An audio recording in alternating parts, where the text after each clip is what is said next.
मैं सुधा ठाकुर आज हिंदी दलित साहित्य पर चर्चा करूंगी।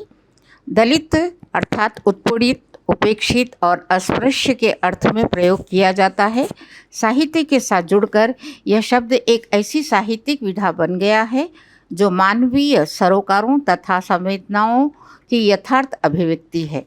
दलित साहित्य का प्रारंभ 1980 से हुआ। हिंदी में दलित साहित्य की परंपरा सिद्धनाथ और बौद्ध साहित्य में भी मिलती है। सिद्ध साहित्य में 84 सिद्ध हुए, जिनमें डोम, चमार, धोबी, मछुआ जाति के सिद्ध थे। इनकी रचनाओं में भी दलित परंपरा साहित्य के बीज मिलते हैं और दलित अस्मिता की तलाश भी मिलती है। भक्तिकाल में संत काव्य ने भी इसमें महत्वपूर्ण भूमिका निभाई है। दलित साहित्य वैचारिक आधार पर डॉक्टर बाबा साहेब अम्बेडकर का संघर्षपूर्ण जीवन है। ज्योतिबा फूले और बुद्ध की दार्शनिकता है। दलित साहित्य में स्वयं दलितों ने और अन्य साहित्यकारों ने दलितों की पीड़ा और संघर्ष को अभिव्यक्त किया है, पर दलितों के द्वारा लिखा गया स्वानुभूतिपूर्ण साहित्य ही इस श्रेणी में आता है।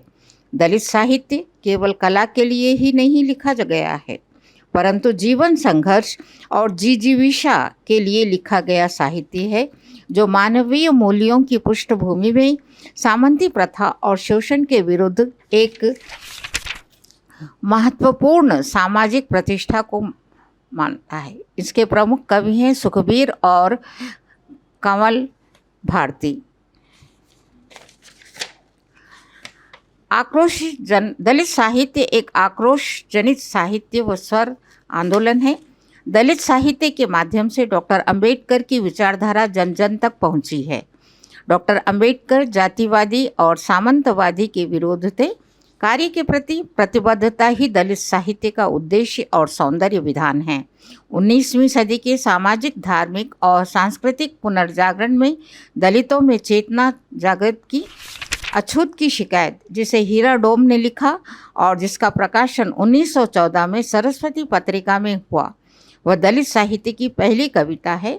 आज का दलित साहित्य दलितों के द्वारा भोगे गए अत्याचार, अन्याय और शोषण के यथार्थ स्वरूप को सबके सामने लाने का प्रयत्न कर रहा है, जिसका आधार समता और न्याय है। वास्तव में दलित साहित्य जाति और वर्ण व्यवस्था का विरोध है। दलित साहित्य भी अनेक विधाओं में लिखा गया है, जिनमें मुख्य है कविता, आत्मकथा, उपन्यास और कहानी। कविता। दलित साहित्य की कविता बहुत ही आक्रामक है। यहाँ हिंदू संस्कृति का विरोध है। इसमें दलितों के लिए आर्थिक प्रतिष्ठा से अधिक महत्वपूर्ण सामाजिक प्रतिष्ठा है। इसके मुख्य कवि हैं सुखबीर और कमल भारती। दूसरा, आत्मकथा। दलित साहित्य आत्मकथाओं के माध्यम से बहुत ही अधिक उभरा है। दलित आत्मकथाएं पाठक को झकझोरती हैं। यहाँ दलितों की जिंदगी को नर्क बनाने वाले समाज से कई प्रश्न किए गए हैं। इन साहित्यकारों में मुख्य हैं मोहनदास, ओम प्रकाश, माता प्रसाद और सुशीला टाकभोरे आदि। उपन्यास। अपनी अस्मिता को सिद्ध करने के लिए दलित साहित्य के उपन्यासकारों ने कठिन परिश्रम किया है।